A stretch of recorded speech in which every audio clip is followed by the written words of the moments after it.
Shrimp DeJong, invented in Chicago over 120 years ago by the DeJong brothers at their hotel and restaurant. A classic dish of shrimp cooked with sherry and garlic and herbs, topped with garlic and herb breadcrumbs. This is a banger. You want to learn how to make this incredible dish at home? Well, stick around. I'm going to show you. So how do we make this stellar dish? Well, it turns out one of the absolute keys to lighter, fluffier breadcrumbs is to start with butter that is already soft. We're gonna actually add that last in little pieces, but the first thing that I wanna do is I wanna take about 6 or 7 pieces. This is actually a sliced brioche, which is already pretty buttery to begin with. And yes, you can cut it, but I have found, since it's already sliced, that if I just kind of pull at it and break up pieces, the food processor does a really good job of combining this along with the seasonings that in some cases I'm going to duplicate both in the breadcrumbs and in the sauce. And the reason I'm actually making more breadcrumbs than I will probably use for this dish is because I love keeping breadcrumbs. They keep great in the freezer, and then you can use them to top pastas or all kinds of other dishes or future batches of shrimp DeJong. So into my breadcrumb mixture, I actually want to put, a little bit of salt, some pepper. I'm going to put some parsley, tablespoon or so of leaves. I'm going to add my butter, but I'm going to do it using a knife with little pats. Thin little pats, and I'm starting with a little bit more than half a stick. And what I'm going to do is, by creating these little slices, number one, they'll get incorporated easier, keep them fluffy when they bake, but it's easier for my machine. So make sure that none of your butter pieces are kind of touching the edge. They're not gonna get stuck there or hung up. And the other thing that I'm going to do is shrimp DeJong famously has a little bit of paprika in it. I'm using smoked paprika, and I'm just going to put a little bit in there. I'm going to add a little bit of Worcestershire, which is actually part of the modern recipe from the 30s and 40s onward, and not part of the older recipe. They always used cayenne pepper. I'm actually gonna put a little bit of hot sauce in there, and I'm gonna put some dried crushed chilies into the shrimp saute. The reason that I'm using the liquid here is that I want some of that vinegar flavor from the hot sauce into my breadcrumbs. And when we process this, it will become lovely. Oh, let's put a garlic clove in there, right? So we get some of that baked garlic flavor. One of the hallmarks of this dish, and just make thin slices. I'm using a very small paring knife just to put some really thin slices of garlic in here. What is crucial is just to pulse it, right? Just pulse it. Oh, you know what? I've got some parsley in there. Let's throw a little bit of tarragon, which is also going to go into the saute dish. And you know something? We'll throw a little bit of thyme in there too. Whatever herbs you're using for the saute dish, I use tarragon, parsley, and thyme. For the sauteed shrimp part, I'm going to put in the breadcrumbs.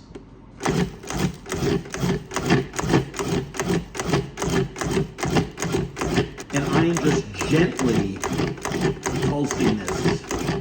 And what I'm looking for, because I know everything else is going to get incorporated, the liquids and the herbs, I'm looking for the butter and the garlic to become incorporated.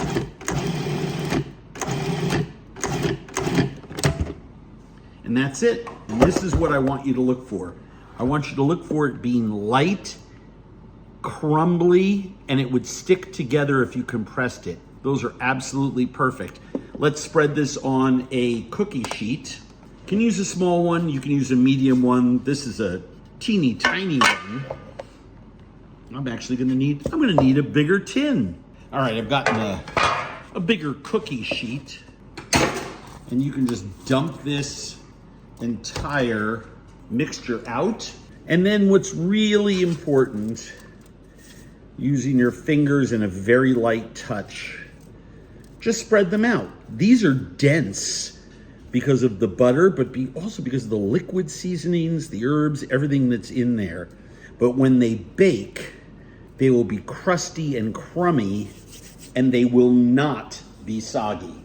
This is going to be breadcrumb, seasoned breadcrumb perfection. They smell awesome.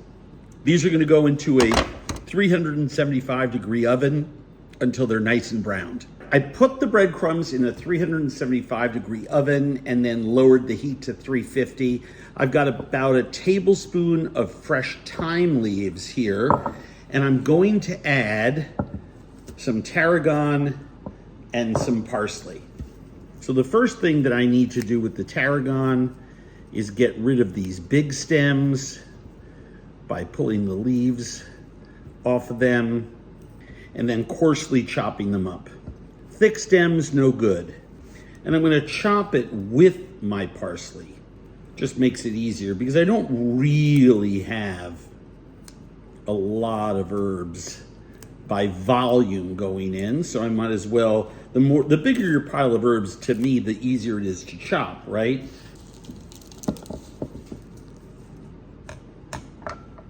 So there. I'm gonna clean a whole bunch of garlic cloves, because remember, the hallmark of this dish is garlic flavor, right? Or one of the hallmarks.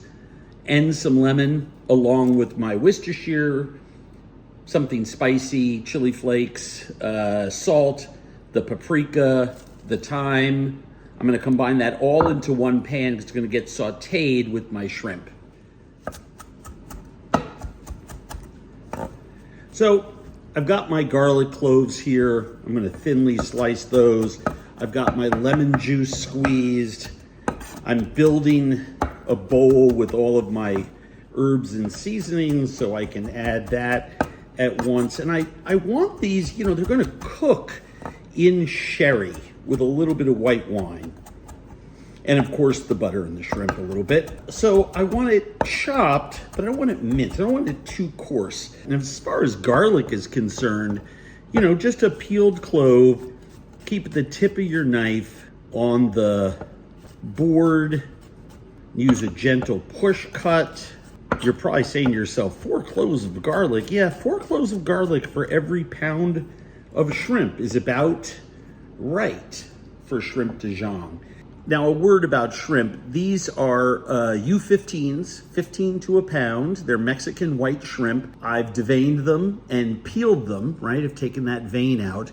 But as you can see, I've kept the tail fans intact. I've told this story 100 times, but while I'm peeling these, Alzina Toops, the Julia child of Cajun cookery, I was lucky enough to cook with her once years ago in Louisiana at her home.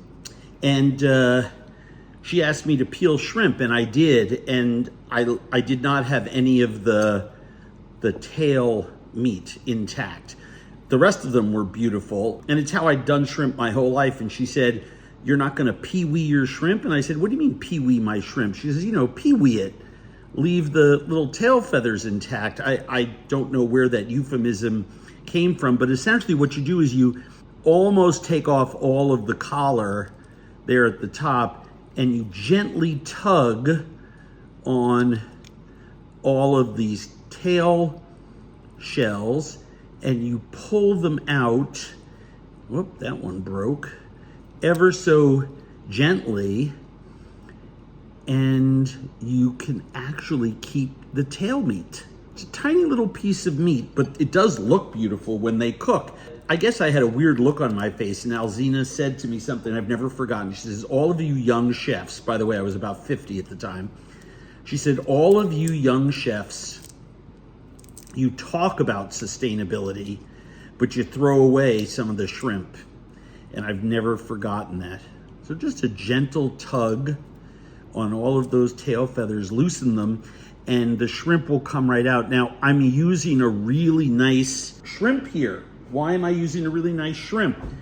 because it's really important, if this is the highlighted element of the dish, to use a nice wild caught or farm raised firm white shrimp that doesn't have any blackening on the shell, melanosis. It's really fresh, even when it's fresh smelling, even when it's defrosted. Super, super, super important. Those are beautiful shrimp. Use beautiful shrimp, it's worth it. One last thing before we head to the stove and finish this dish. The key to this is to cook the shrimp slowly and then take them out of the sauce while you finish it. The reason you cook the shrimp slowly, it's kind of like butter poached lobster or any of the other lean shellfish preparations, shrimp or lobster. The slower you cook it, the tenderer it will be. If you expose shrimp to really high heat, like right away, they get tough.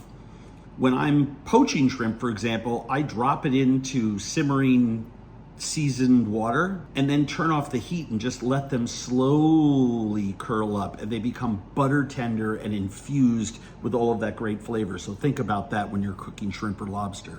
I have a saute pan that has been preheating. It's got high sides on it. I'm going to put 2 tablespoons, that's about 2.5, maybe 3 in there, and let that slowly melt. You can see it's preheated, but it's not sizzling when I add my butter. That's kind of the perfect temperature. And we're gonna let that melt with that garlic and tarragon and thyme and smoked paprika in there. And we're gonna let that soften and cook before we add our shrimp and our liquids. The butter is melted. I've turned up the heat from very, very low to something just above low, but not near medium. And it's just gonna gently cook these herbs and the garlic until they become nice and aromatic. It smells delicious. Okay, let's add some salt, let's add some pepper. And I promised that we were gonna add something spicy. I think maybe what we'll do is we'll add a bunch of whole chilies for warmth, right? Let those cook with the sauce. If I crush one of those chilies up, it would get spicy. Right now, they'll just be warm and just gently reminiscent of some heat. You can see this is starting to sizzle. And I'm gonna add my shrimp. Now I'm adding a pound of cold shrimp to a hot pan. And 1 pound will fit, this is a 10-inch pan, will fit on the bottom there. They're gonna start to give off their juices. And I'm actually gonna lower the heat. And I'm going to add my sherry.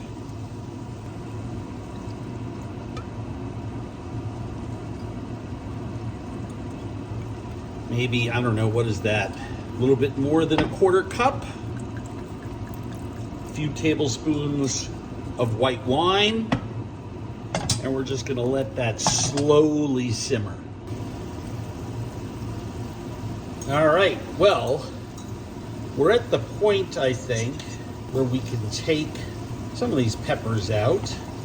I'm gonna leave 2 in there, 1 for each portion, so that everyone knows. And then all I'm gonna do is add 2 tablespoons of butter. And off the heat, I'm just gonna kill this heat. I'm just gonna swirl this. And as you can see, we just have a beautiful, rich butter sauce. The very garlicky, very herby, loaded with sherry flavor. And then we're gonna taste this. Sherry's very sweet. I'm gonna add the rest of our lemon juice and we'll plate this dish. So first thing that I wanna do is throw that chili on top of each one. And then we're gonna divide this sauce amongst the two plates. That rich, aromatic, nutty, sweet sherry flavor is there. The wine, the garlic, the herbs. But what makes shrimp DeJong and so many other dishes so delicious is the contrast with something crispy and crunchy. And these breadcrumbs are them. And like any great sauce that you love to sop up with bread, the breadcrumbs do their magic. That is New Age Shrimp DeJong, recreated for the next 75 or 100 years.